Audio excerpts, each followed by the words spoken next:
and so I want to ask both of you your word to Raila and your word to Ruto as you conclude, but ask you, and you can chime in, who do you think, besides Gabe, would be the biggest hindrance to a handshake? politically, on either side. Politically on either speaking, side. Yeah.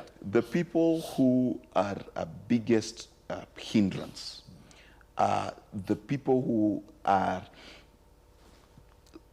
I'm trying to look for a word, people whose tongues are a bit loose.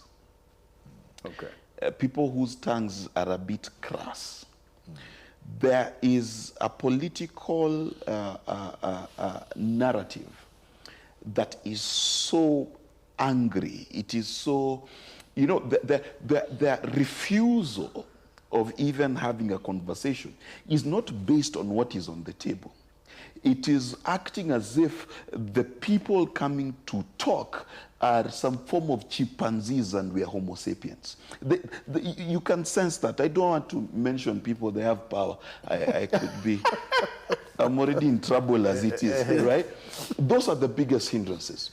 The people, you know, who do not speak peaceably, who talks are being talked about and then you're hurling insults the other side. That is a big problem. Now, to answer your question about my message to Raila, Ruto, and I will add Uhuru. My message to Raila is simple. You occupy a special place in the Republic of Kenya. There is no politician alive who has not sat in the presidency, who has as much to their credit and as much power as you have. I do not know of any other politician who can have the kind of influence Raila enjoys without being in office. But with great power comes great responsibility. The people of Kenya are looking to you to make sure that the president of the day listens to the people, not only that voted for him, but also who didn't. But also, you prevail upon him and his deputy to stop victimizing Kenyans because they didn't vote for them. Okay. My message to President William Ruto. Good look at that camera. Yeah. You, my dear President, need to do one thing. Accept and tell your fellow leaders to accept that you won. Like Spider-Man, you've been beaten. You now have great power. Don't use it haphazardly. The person who holds power and goes to the Shaolin temple to be taught how to fight is first taught how not to fight. You fought all your life. That's why you're called a hustler. But you're not a hustler anymore.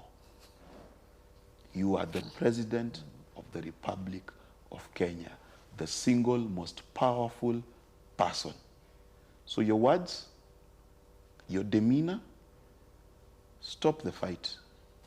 No one can fight you. You've won. Magnanimity, building bridges, and standing above the fray is what you, your deputy, and most especially Moses Kuria and his ilk need to practice. To Uhuru Kenyatta. To Uhuru Kenyatta. This is my message to you. Let no one take your political rights from you. Barack Obama campaigns for a very old man called Biden. Be free. Don't be silenced. Don't be cowed into people who are forcing you into retirement. Kibaki was old, Moi was old. You are your own person. The reason why you are given a pension and an office, office of the former president, is because we expect that your experience, your wisdom, and your input into this country will be valued. Jerry John Rawlings, the late, who I had the privilege of meeting his family once, was such an influential leader during retirement that he once directed traffic in the middle of Accra before he passed. You are not absolved from your responsibility as a citizen of this country. And people who tell you to retire can call me, tweet me, and I will tell them to shut up or take a very long walk of a very short beer. Mr. President, those are your misadvisors.